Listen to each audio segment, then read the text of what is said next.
Welcome to news alerts.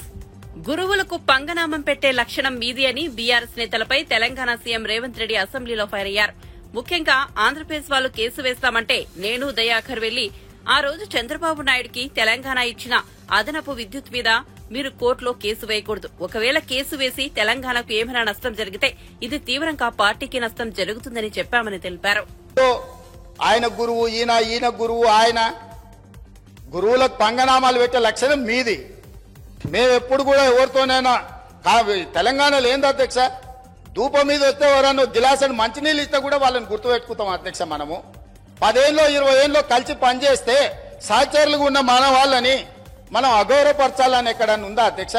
వాళ్ళకంటే తిన్నింటి వాసాలు లెక్క పెట్టే లక్షణం ఉంది. నాకు అట్లాంటి లక్షణం లేదు అధ్యక్ష. నేను మిత్రులను మిత్రులాగానే చూస్తా, సహచరులను సహచరులలాగా చూస్తా. పెద్దవాళ్ళని గౌరవించే సంస్కారం మా తల్లిదండ్రులు మాకు నేర్పినరు. మీలాగా ఎవరు అవకాశాలు ఇస్తే ఏ ఇంట్లో మీకు భోజనం పెడితే ఆ ఇంటి వాసాలే లెక్క పెట్టి ఆ ఇంటికే నిప్పు పెట్టే ఆలోచన మీకుంటది అధ్యక్ష. అది మీ లక్షణం, మీ బ్లడ్లు ఉంది, మీ డిఎన్ఏనే అది. ఎవరు నమ్మితే వాళ్ళను మోసం చేసే లక్షణం ఇది.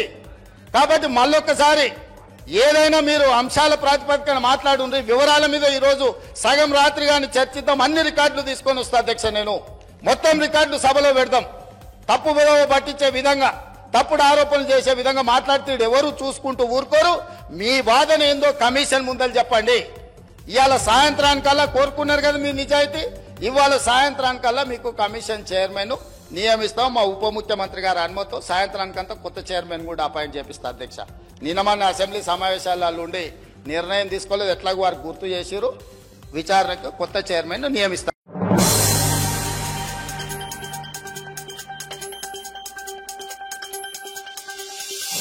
ఏపీలో పేదలు అర్హులైన వారికి ఇళ్ల స్థలాలు ఇచ్చే విషయంలో సీఎం చంద్రబాబు కీలక నిర్ణయం తీసుకున్నారు.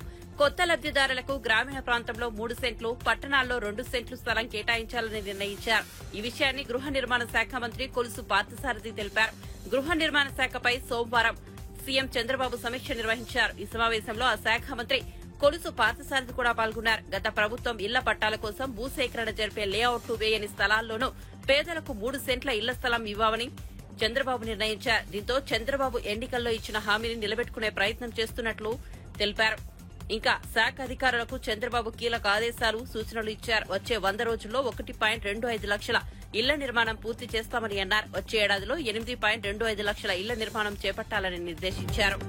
కావలసిన ధైర్యాన్ని, స్థైర్యాన్ని ఈరోజు ముఖ్యమంత్రి గారు మా శాఖకి అందించడం జరిగిందని చెప్పేసి వారికి ప్రత్యేకంగా ధన్యవాదాలు తెలియజేస్తూ, మరి ఇప్పటికే ప్రారంభించిన ఇళ్ళన్నింటినీ కూడా వాటిని పూర్తి చేయడానికి తగు చర్యలు తీసుకుంటాం. అంతేకాకుండా ఈ ఏదైతే గత ప్రభుత్వం ఇళ్ల స్థలాలు ఇచ్చిందో అక్కడ ఇన్ఫ్రాస్ట్రక్చర్ గురించి పట్టించుకునే విషయం మీ అందరికీ తెలిసిందే.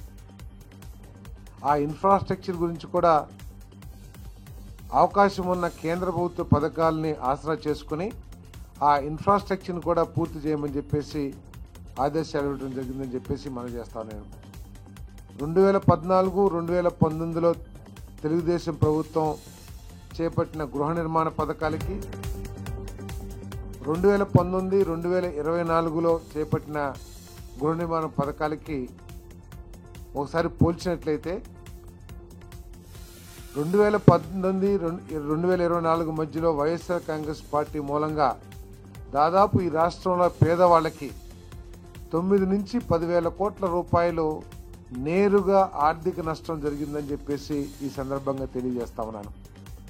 ఎందుకంటే ఆ రోజు చంద్రబాబు నాయుడు గారి నాయకత్వంలోని తెలుగుదేశం ప్రభుత్వం 2.5 లక్షల రూపాయలు యూనిట్ కాస్ట్గా తీసుకుని 1.5 రూపాయలు కేంద్ర ప్రభుత్వం ఇస్తే 1 లక్ష రూపాయలు అదనంగా మరి తెలుగుదేశం ప్రభుత్వం రాష్ట్ర నిధుల నుంచి ఇచ్చిన విషయాన్ని మీకు జ్ఞాపకం చేస్తా ఉన్నాను. మరి 2019 నుంచి 2024 వరకు కూడా పేదల ప్రభుత్వం అని చెప్పుకున్న వైఎస్ఆర్ కాంగ్రెస్ పార్టీ ప్రభుత్వం 2,50,000 నుంచి 1,80,000కి తగ్గించి 70,000 రూపాయలు ఆర్థిక లాభాన్ని ఈ పేదవాళ్ళకి అందకుండా చేసిందని చెప్పేసి కూడా ఈ సందర్భంగా నేను తెలియజేస్తా ఉన్నాను. అంతేకాకుండా మరి మా ఎస్సీ, మా బీసీ అని చెప్పి ఆనాటి ముఖ్యమంత్రి ఈ గృహ నిర్మాణ పథకంలో ఎస్సీలకి, ఎస్టీలకి ఎటువంటి అదనపు లబ్ధి లేకోకుండా గృహ నిర్మాణ పథకాన్ని తీసుకున్న విషయాన్ని కూడా మీ దృష్టికి తీసుకొస్తా ఉన్నాను. మరి అదే 2014-2019 మధ్యలో యూనిట్ కాస్ట్ 2.5 లక్షలు, దానికి అదనంగా ఎస్సీలకి ఎస్టీలకి 50,000 నుంచి ₹1,00,000 వరకు కూడా అదనంగా ఆర్థిక సహాయం చేసిన విషయాన్ని కూడా మీ దృష్టికి తీసుకొస్తాను. మరి 2019-2024 మధ్యలో గృహ నిర్మాణానికి కేవలం ₹30,000 రాష్ట్ర ప్రభుత్వం వాటాగా ఇస్తే 2014-2019 మధ్యలో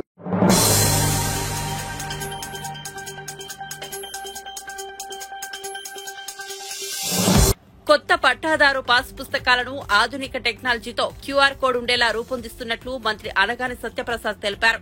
గత ప్రభుత్వ హయాంలో భూ సర్వే పేరుతో ప్రజాధనాన్ని దుర్వినియోగం చేశారని, ప్రైవేట్ వ్యక్తులకు దోచిపెట్టారని ఆరోపించారు. దోచిపెట్టిన భూములు వెనక్కి తీసుకోవడంపై సీఎంతో సమీక్ష జరిగిందన్నారు. భూ సర్వే ద్వారా వచ్చిన ఇబ్బందులను గ్రామ సభలో పరిష్కరించుకోవాలన్నారు. కూడా పూర్తిగా సమీక్షించాం. అలా అందుకనే గౌరవ స్పెషల్ చీఫ్ సెక్రటరీ గారి యొక్క ఆధ్వర్యంలో అందరు హెచ్ఓడీలు కూడా ముఖ్యంగా ఎక్కడైతే ఎక్కువగా జరిగిన విశాఖపట్నం, ఉమ్మడి చిత్తూరు, నెల్లూరు, ఒంగోలు ఈ ప్రాంతంలో వచ్చే వారమే పర్యటిస్తారు. అక్కడ ఉన్నటువంటి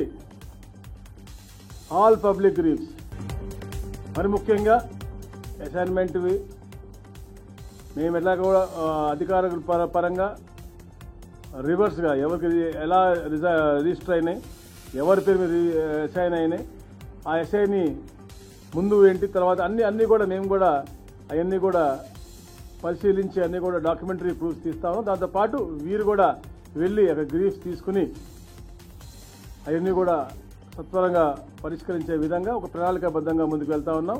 దాని తర్వాత 13 జిల్లాల హెడ్ క్వార్టర్స్ కూడా వెళ్ళి, ఎందుకంటే రెవెన్యూలో ఉన్నటువంటి సమస్యలు ఇంత చెప్పినట్టుగా ఏ డిపార్ట్మెంట్లో కూడా సమస్యలు లేవు. కేవలం ఒక ధనదాహంతో భూదాహంతో గత పాలకులు చేసినటువంటి అరాచకం కాబట్టి దాన్ని ప్రక్షాళన చేసి అధికారులకు కూడా ఒక భయం అనేది ఉండాలి కాబట్టి వాళ్ళకు కూడా ఒక టైం లైన్, గైడ్ లైన్ అన్నీ కూడా ఇచ్చి, ఎందుకంటే డిజిటల్ కీస్ కూడా వాళ్ళు ఎవరికి ఇవ్వకూడదు, కానీ ఎవరు బట్టి వాళ్ళ కింద వాళ్ళకి ఇచ్చేసి ఒక దొంగతనం చేయడం కోసం ఒకరికి ఇస్తే వాళ్ళు 10 దొంగతనాలు చేసినటువంటి పరిస్థితులు చాలా కనపడతా ఉన్నాయి. అలాంటివన్నీ కూడా బయటకు వస్తూ ఉన్నాయి. కాబట్టి దీనిపైన ఒక ప్రత్యేక శ్రద్ధ పెట్టి ఒక ప్రణాళికాబద్ధంగా ముందుకెళ్ళబోతా ఉన్నాం. Thank you.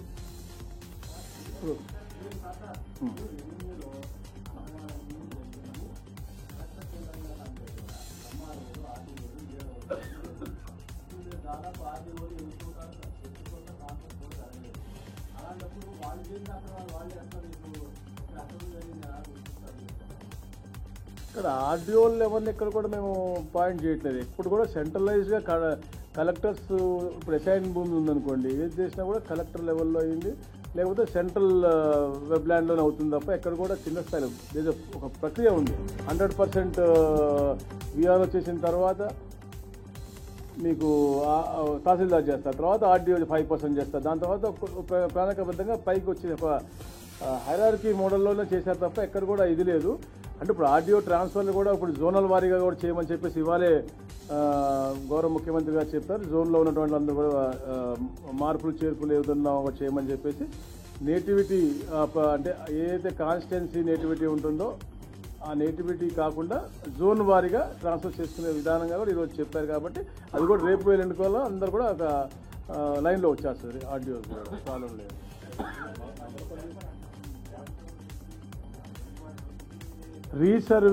రీసర్వే తప్పకుండా, అంటే ముందు మా ఏదైతే 7,000 విలేజ్ పూర్తిగా అయినాయో దాంట్లో గ్రామ సభలు పెట్టి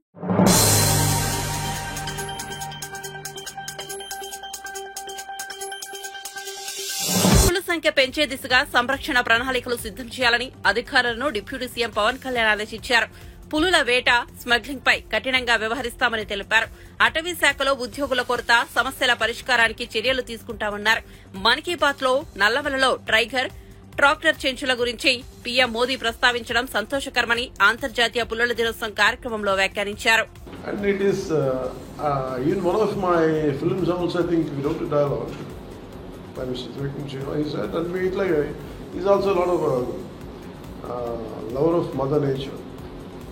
అంటే ఒక చిన్నపాటి కుర్చీ చేయడానికి చాలా విధ్వంసం దాగా ఉంటుంది. పచ్చని చెట్టును కొట్టేయాలి, సో అది నాకేమనిపిస్తుంది, constantly I'm at guilt. Maybe the reason why I have taken with this particular ministry, forest and environment, it is to address my guilt. నేను ఏమి చేయగలను? ఆయన చీఫ్ కన్జర్వేటర్ ఫారెస్ట్ ఇక్కడ మన మధ్యప్రదేశ్ ఆయన మాట్లాడినట్టుగా, అమ్మ నువ్వు పెరుగు అని ఎలా చెప్పారు, అలాగే నేను ఈ భూమాతకి క్షమాపణ చెప్పుకోవడం. అంటే మా వల్ల ఇంత విధ్వంసం అయింది, బతకాలి, కోఎగ్జిస్ట్ అవ్వాలి, కానీ మేము వసుదైక కుటుంబం, సర్వేజనం సుఖినో భవంతో అంటాం, వసుదైక కుటుంబకం అంటాం. కానీ వసుదైక కుటుంబం అంటే కేవలం మానవులకు మాత్రమే కాదు, అది పశు పక్షి కీటకాలకు కూడా. ఈ మధ్యన ప్రధానమంత్రి గారు కూడా చెప్పారు. సో ఇవన్నీ ఉండిపోయినాయి మైండ్లో. So my intention or my commitment is I'm a conservationist first, then a political leader or then a deputy CM. By heart I'm a conservationist. ఇందాక మన రంగరాజు గారు చెప్తున్నట్టుగా మోర్ దెన్ టైగర్, ఇవన్నిటికంటే ముందు ఆ భూమిని కాపాడుకుంటే దానికి కావాల్సిన ఫ్లోరా అండ్ ఫౌనా సహజంగా ఉంటుంది. మనం కాపాడుకోవడం it needs a great amount of commitment.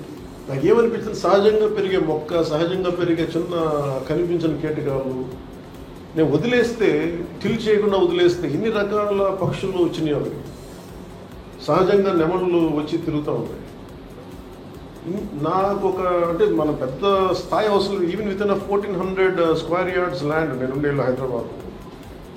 నేనేం చేశానంటే రెగ్యులర్ మొక్కలు, నేను చెప్పాను జస్ట్ మనకి రెగ్యులర్ షాప్స్ సహజంగా పెంచేద్దాం మొక్కలు, not as a garden design, let it base micro forest atmosphere. ఈ మధ్య నేను వెళ్తే వెరీ రేర్గా కనిపించే 3 హిమాలయన్ క్రోస్ ఉంటాయి, జముడు కాదు, అవి తిరుగుతాం. అంటే ఇది నాది, నాకు కుదిరినంతలో నేను చేయగలను within whatever possible limits. But today by nature, by God's grace, I'm taken this position as a forest minister, apart from being deputy chief minister. And my commitment to you on the National Tigers Day is, whatever the eminent, capable and officers are here, you dream it, we will stand by you. Regarding even in terms of Rangaraj Garu knows a lot of people, like, you know, we will reach out to people. And any kind of funding is needed. Even the Priyadarshini Gartho kuda maatladta ante her enthusiasm was about regarding zoos and exploring with public-private partnership. We will explore all the possibilities. The conservation is the primary goal. I think all of us should look into it. It's not just about Chiranjeevi, constant Chiranjeevi. It's a bit awkward for me because my brother's name is Chiranjeevi, so I will never call him. So it's a bit awkward. That's okay. I'm struggling to say his name. No, under your guidance, the way your insights and your critical analysis is quite amazing and quite inspirational. And especially Dr. Sri A.K. Nayak ji, though he has done a lot and he doesn't like to get recognized, but we will make sure your work will be recognized. And sometimes your kind of what contribution you have done, మీరు చేసిన contribution ఇవన్నీ కూడా 10 మందికి తెలిస్తే it will be inspirational for the next generation of people who will follow your footsteps. So it's amazing hearing a lot of good words about you and your achievements. That's one. So నేను మీకు చెంచుల గురించి I never realized Imran ji was there on that day, I forgot. And thank you for reminding me the experience of Honorable Minister for Civil Supplies, or party leader also, Manoj ji. And ఆయన share చేసుకున్నాను నాకు experience. ఒకసారి చెంచుల గురించి మాట్లాడుతూ చెంచుల గురించి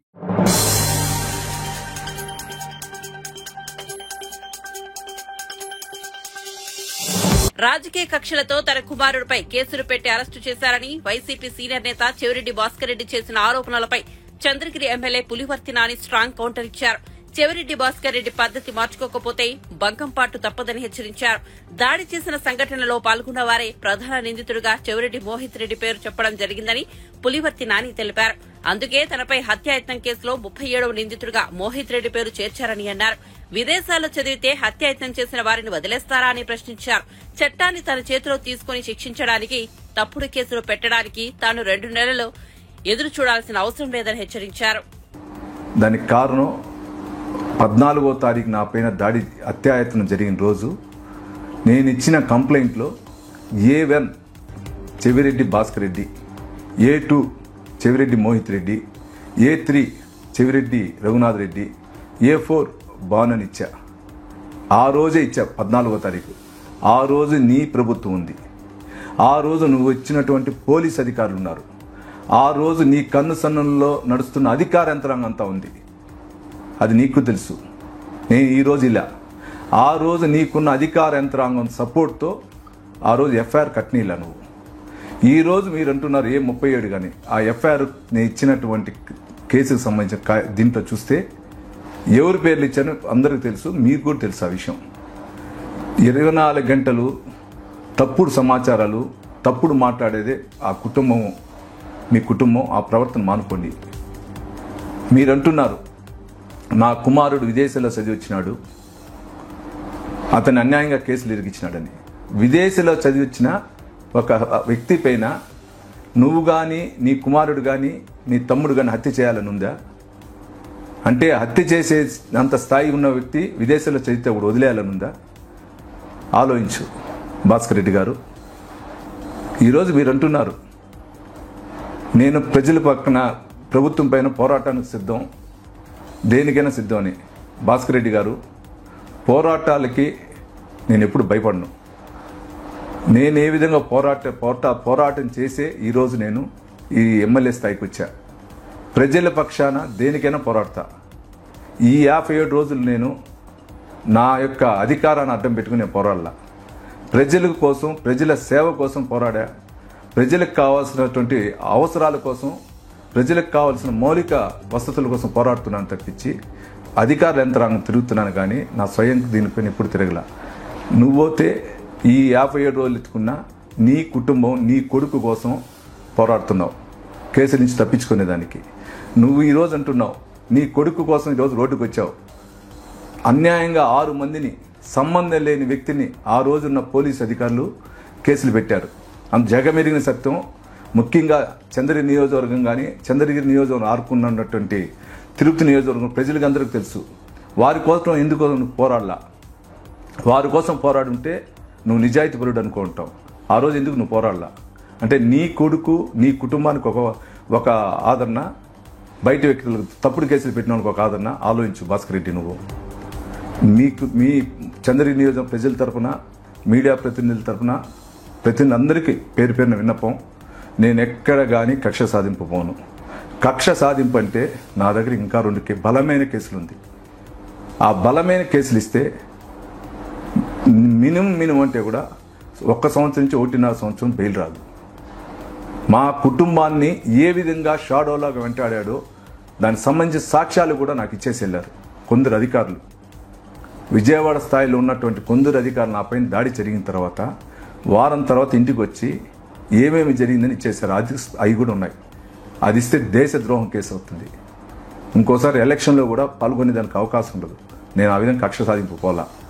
గుర్తుపెట్టుకోవాలి భాస్కర్ రెడ్డి గారు. మీరు ఏదో డ్రామాలాడి ప్రజలను మప్పు పొందాలంటే కాదు. ఈరోజు కూడా అరెస్ట్ అంటే మీరు ఇంత నీతి నిజాయితీ పరులు అయితే ఎందుకు మీరు హైకోర్టుకి వెళ్ళి యాంటీసెప్టిక్ బెయిల్ కోసం వెళ్ళారు? 3 సార్లు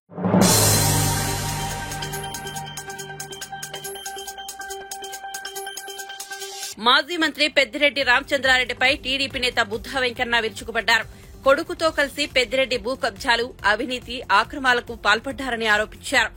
పొంగునూరుకే పరిమితం కాకుండా చిత్తూరు జిల్లా మొత్తం మీద పడి దోచేశారని విమర్శించారు.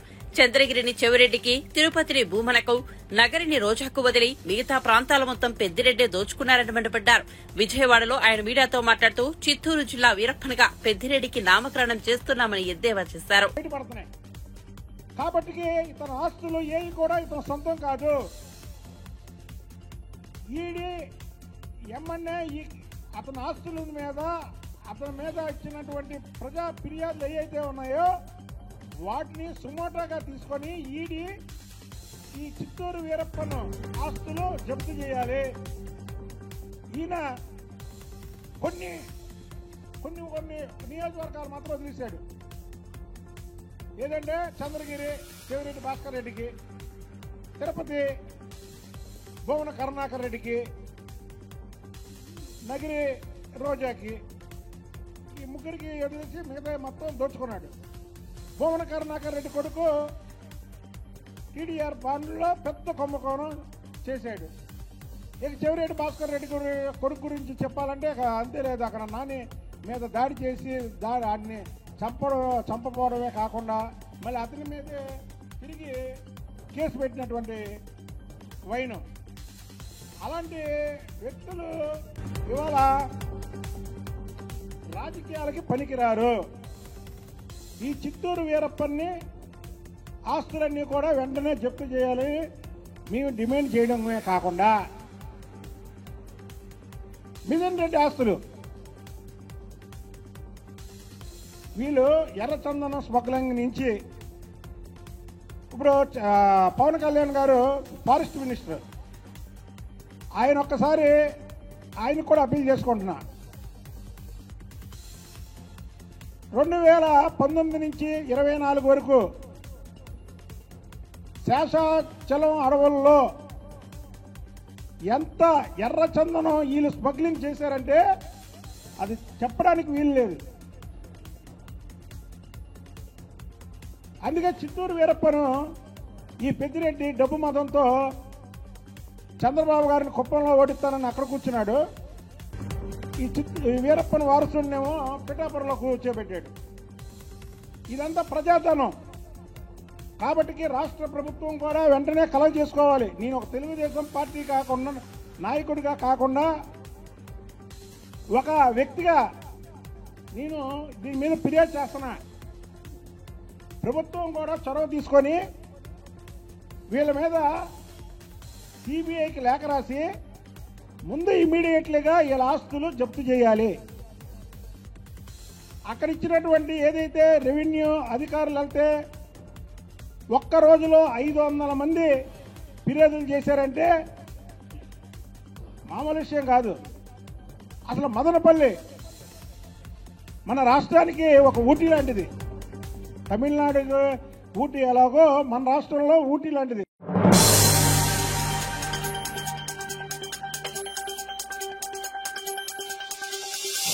బోనాల పండుగ సందర్భంగా హిందువులు తమ కుటుంబం సంక్షేమంగా ఉండాలని అమ్మవారికి మేకను సమర్పిస్తారు. కానీ ఆ మేకను బలి ఇవ్వడం ముస్లింలు చేస్తారని, వారు బలి ఇచ్చే ముందు ఫాతిహా చదివి హలాల్ కోసి ఇస్తారని బీజేపీ ఎమ్మెల్యే రాజాసింగ్ వ్యాఖ్యానించారు. మనం మన అమ్మవారికి ఎంగిలి బలి ఇవ్వకూడదు, హలాల్ని బహిష్కరణ చేద్దామని బీజేపీ ఎమ్మెల్యే రాజాసింగ్ పిలుపునిచ్చారు. ఈ వ్యాఖ్యలు సంచలనం సృష్టించాయి, విభిన్న ప్రతిస్పందనలను తెచ్చుకున్నాయి.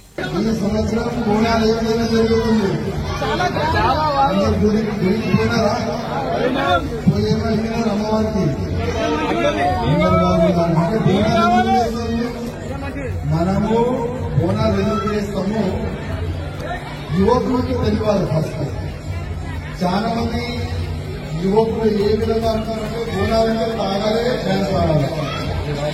అది కాదు. ఇది మన ధర్మం, ఇది మన సంస్కృతి. మన ధర్మాన్ని, మన సంస్కృతిని కాపాడే బాధ్యత మన అందరూ ఉంది కదా లేదా? మన ముందు కదా మన సంస్కృతిని కాపాడే మనందరినీ బాధ్యత.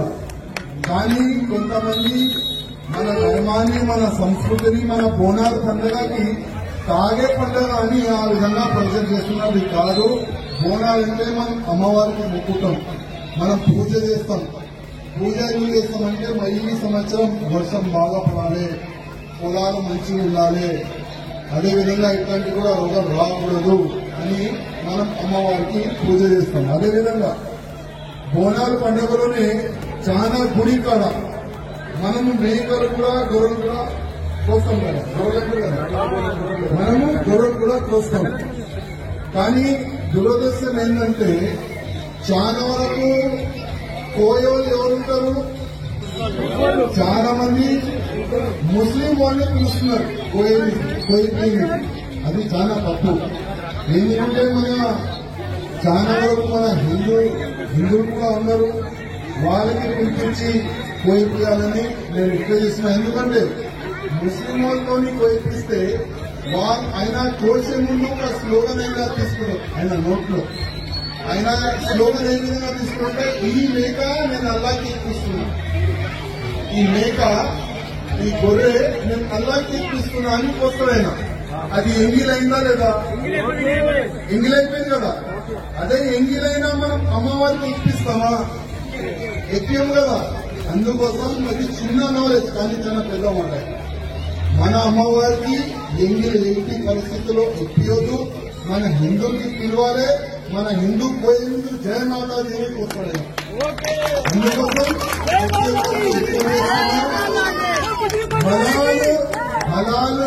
హలాలుని మనము బ్యాన్ చేయాలి. మన హిందువులతోనే మనం పూజ గాని ఈ మేకలు గాని గొర్రెలు గాని వాళ్ళతోనే పోయిపోయాలని నేను అందరికీ దండం పెట్టి రిక్వెస్ట్ చేస్తున్నాను. జయమాత.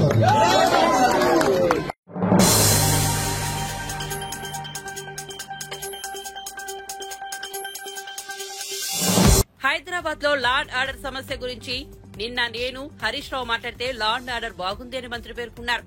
మళ్లీ నిన్న నగరంలో 3 హత్యలు చోటు చేసుకున్నాయి. టాస్క్ఫోర్స్ పోలీసుల పని నేరస్తులను పట్టుకోవడం కానీ వాళ్లు రాత్రిపూట సామాన్యుల మీద లాఠీచార్జ్ చేస్తున్నారు.